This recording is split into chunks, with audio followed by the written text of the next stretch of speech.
નમસ્કાર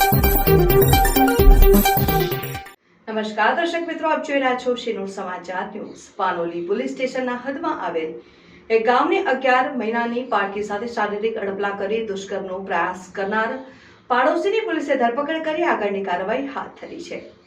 અંકલેશ્વરના Panoli police station હદ વિસ્તારમાં આશરે 11 મહિનાની બાળકી સાથે શારીરિક અડપલા અને દુષ્કર્મના પ્રયાસનો ચકચારી કિસ્સો સામે આવ્યો છે, જેમાં પાનોલી પોલીસ સ્ટેશનની હદ વિસ્તારમાં આવેલા એક ગામમાં ઘરના આંગણામાં રમી રહેલી 11 મહિનાની બાળકીને તેમનો પાડોશી વેફર આપવાના બહાને લઈ ગયો હતો અને અંધારી જગ્યામાં લઈ જઈને શારીરિક અડપલા કરી બાળકી સાથે દુષ્કર્મનો પ્રયાસ કર્યો, જેને પગલે બાળકીને ઈજાઓ પહોંચતા ઈજાગ્રસ્ત હાલતમાં સારવાર અર્થે ભરૂચ સિવિલ હોસ્પિટલમાં ખસેડવામાં આવી હતી। જે બનાવ સંદર્ભે પાનોલી પોલીસે પોક્સો સહિતની કલમો હેઠળ ગુનો નોંધી બાળકી સાથે શારીરિક અડપલા કરી દુષ્કર્મનો પ્રયાસ કરનાર પાડોશી યુવકની ધરપકડ કરી આગળની કાર્યવાહી હાથ ધરી છે।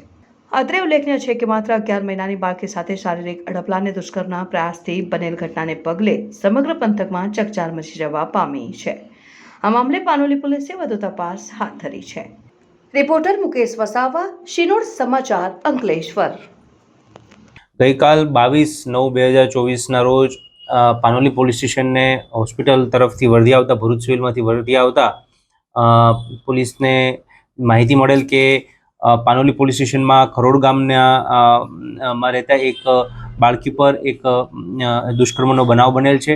આ બનાવની વિગત એવી છે કે જે બાળકી રહે છે ત્યાં એની બાજુમાં જ પડોશમાં જ રહેતા આરોપી દીપક કુમાર લાલબાબુ સિંહ રહે ખરોડ વેલફેર હોસ્પિટલની સામે, એના દ્વારા આ બાળકીને ચિપ્સ આપવાના બહાને તેની દાદીમા પાસેથી લઈ જવામાં આવેલ અને થોડા આગળ રોડ ક્રોસ કરીને લઈ જતા હતા। એ દરમિયાન બાળકીનો રડવાનો અવાજ આવતા દાદીમા દોડીને તેની પાસે પહોંચ્યા હતા અને એ દરમિયાન બાળકીને ગુપ્તાંગમાંથી લોહી નીકળતું હતું, તેથી તેને તેના પરિવાર છે એ હોસ્પિટલમાં સારવાર અર્થે લઈ ગયેલ।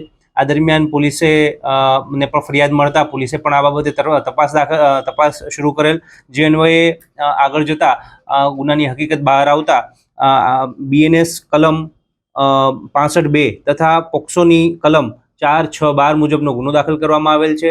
આ બાબતે અન્ય તપાસ અને FSLના જે પણ એવિડન્સીસ છે કલેક્ટ કરવાની પ્રોસિજર કરવામાં આવેલ છે। આરોપીની અટક કરી લેવામાં આવેલ છે। બાકીની આગળની પોલીસની તપાસ ચાલુ છે।